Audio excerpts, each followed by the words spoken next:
Assalamualaikum warahmatullahi wabarakatuh. Gimana kabarnya anak-anak?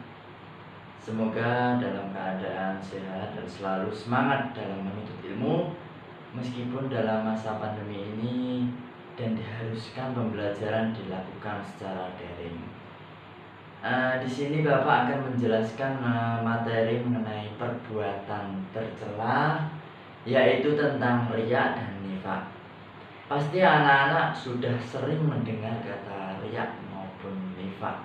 Apa itu riya dan apa itu nifak? Nanti kita akan bahas dua kata tersebut. Ya anak-anak, riya secara bahasa adalah memperlihatkan dan memamerkan. Berarti riya yaitu memperlihatkan sesuatu kepada orang lain, baik barang maupun perbuatan yang baik yang dilakukan dengan maksud agar orang lain dapat melihatnya dan akhirnya memujinya. Tanpa kita sadari, riya ini pernah kita jumpai dalam kehidupan sehari-hari. Sebagai contoh, seseorang menyumbang masjid di hadapan banyak orang dengan maksud agar orang banyak menilai dirinya sebagai orang yang ahli jariah. Terus contoh lain, seseorang siswa yang senang melaksanakan sholat duha ataupun duhur dengan harapan supaya dapat nilai dari gurunya. Allah memberikan ancaman bagi pelaku riya termasuk ketika melaksanakan ibadah sholat. Yang melakukan perbuatan riya diancam sebagai pendusta.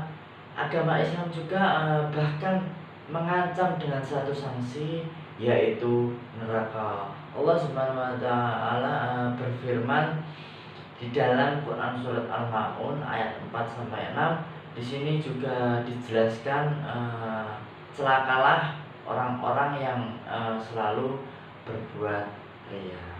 Yang selanjutnya adalah macam-macam riya. Macam-macam riya di sini ada dua, yaitu riya jali dan riya khafi. Riya jali adalah ibadah atau kebaikan yang sengaja dilakukan di depan orang lain dengan tujuan tidak untuk mengagungkan Allah, melainkan demi mencari pujian orang lain. Yang kedua yaitu riya khafi. Riya khafi yaitu melakukan ibadah atau kebaikan secara tidak terang-terangan, tetapi dengan dimaksudkan agar ia dihormati dan dimuliakan oleh masyarakat. Riya khafi ini merupakan penyakit hati yang sangat halus dan samar, dan ujungnya sama dengan riya jali, yaitu mengharap pujian dan sanjungan dari orang lain. Yang selanjutnya adalah ciri-ciri riya. Yang pertama, ketika melakukan perbuatan baik, tujuan berbuat baik hanya ingin dipuji orang lain. Sebagai contoh, Bapak Budi membantu pesantren di kampungnya, dan supaya panitianya dan mengumumkan dari hasil sumbangannya dengan maksud agar jamaah menilai dirinya ahli menyumbang. Nah, itu merupakan gambaran-gambaran dari ciri-ciri sifat dari riya. Yang kedua yaitu merasa senang dan ringan dalam melaksanakan ibadah jika dilihat oleh orang lain. Dan yang terakhir adalah keengganan melakukan ibadah sendirian, namun merasa senang apabila ada yang melihatnya. Yang selanjutnya adalah dampak negatif dari sifat riya atau dampak buruk dari sifat riya. Yang pertama yaitu menghapus pahala amal baik. Yang kedua, mendapat dosa besar karena riya, termasuk perbuatan syirik kecil. Yang terakhir adalah bahaya. Kenapa dikatakan bahaya? Karena bahaya kekafiran, karena riya ini sangat dekat dengan hubungannya dengan sifat kafir. Pembahasan yang selanjutnya adalah perilaku atau bagaimana cara menghindari sifat riya. Yang pertama adalah memandang semua makhluk itu tunduk di bawah kekuasaan Allah Subhanahu wa taala. Yang kedua, melatih diri untuk beramal secara ikhlas walaupun sebesar apapun yang dilakukan. Yang terakhir adalah berusaha menyembunyikan ibadah dari orang lain dan ridho terhadap semua amalan untuk Allah semata. Sebagai contoh dalam kehidupan sehari-hari, ketika kita melaksanakan sholat, jangan jadikan orang lain sebagai pemicu kita melaksanakan sholat hanya karena ingin mendapatkan cap orang baik, tetapi niatkan ibadah sholat kita hanya untuk Allah Subhanahu wa taala. Ya, selanjutnya pembahasan yang kedua yaitu pembahasan nifaq. Ya anak-anak, pasti kita sudah tidak asing lagi ketika kita mengetahui apa itu nifaq. Ya, nifaq secara bahasa adalah berarti bermuka dua atau berpura-pura. Menurut istilah, nifaq yaitu sikap yang tidak menentu, tidak sesuai antara ucapan dengan perbuatannya.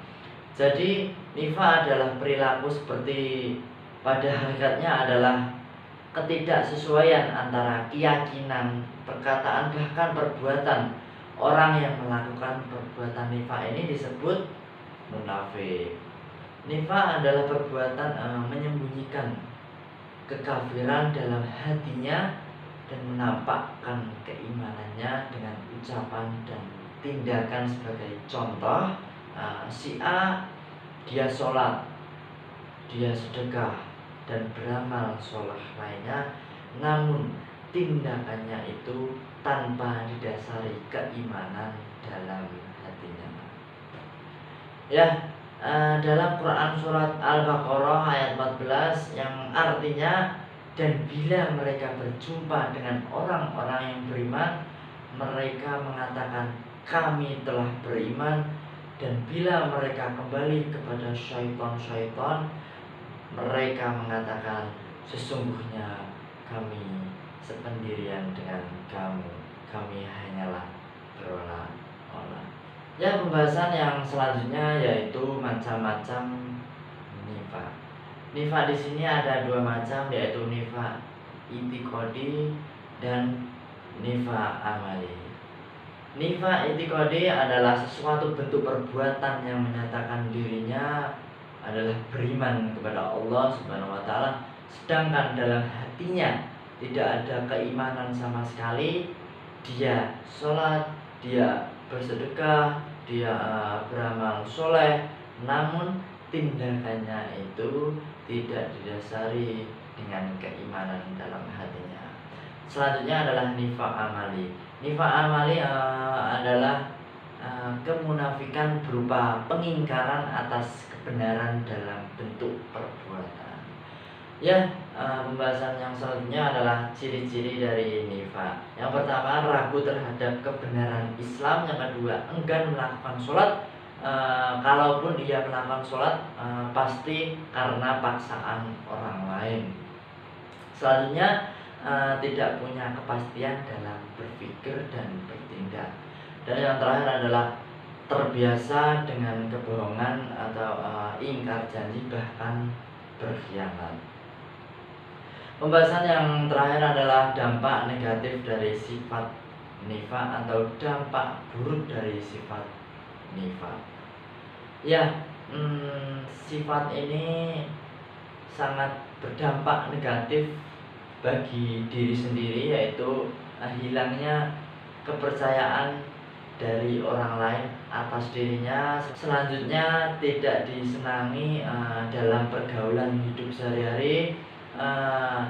Yang terakhir adalah mempersempit jalan untuk memperoleh rezeki karena orang lain tidak mempercayai lagi.